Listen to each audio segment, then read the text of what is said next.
Hi, this is the introduction to the additional readings for this week. And thinking back to what you read last week about the killer Khilats and the blood and salt of Babur. What is different about the arrival of the British as compared to the arrival of the Mughals is the way the British had to justify what they were doing. Right, the British did not arrive as kings from nearby Central Asia. They were foreigners from very, very far away.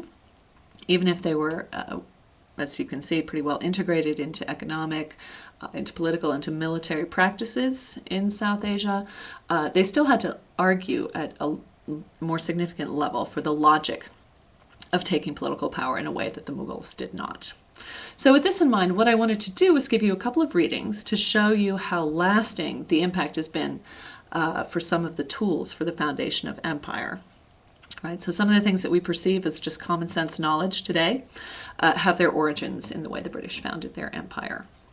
So first, the unity of the subcontinent as a geographical space. When you look at a map, you expect to see a triangle in the middle, with maybe Sri Lanka dangling off the edge, but the idea of the subcontinent as an integrated and unified space.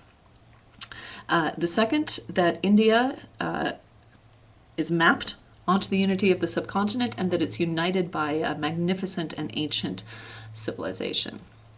Right, so the entirety of the space is India, and the fact that India is united by this great civilization in the ancient past.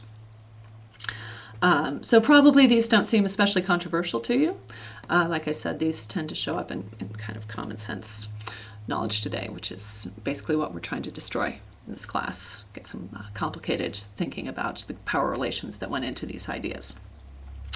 Okay, so when we think about common sense knowledge and we look at the kind of power relations and power struggles that created it, the moments in which this knowledge appeared and what it was used for, we tend to be able to be a little bit more critical of the naturalness of various categories. Okay, so this is quite a bit of reading. And I'm aware that everybody is very busy, as I am. So what I would do, I would recommend taking up the work as follows. I would prioritize the Edney piece on mapping an empire and read Tom Metcalfe's piece second. Okay, we're going to be looking at mapping later in the semester, so read the piece carefully. It's very interesting, and it's a very strong, clear argument. Tom Metcalfe's study, skim it, see how the ideas of these 18th century Brits align with your own sort of understanding of how South Asia is today. Look for the way that India and England are defined as opposites. There's almost no overlap anywhere between the two, when obviously there must have been, or the British wouldn't have been able to enter into India. So they're denying certain processes, and look at the way they're denying it by creating these opposites. And one little caveat, I hope that last week's reading on the killer Khilats and the blood and salt, as well as on the Metcalfe's chapter, shows you that the idea of the Oriental despot doesn't really hold sway, right? There were all these kinds of cultural mechanisms within practices of personality and loyalty that enabled very subtle and nuanced negotiations for political power. So while there was certainly a person who was very much important, there were practices that prevented it from becoming despotism. Okay, that's it.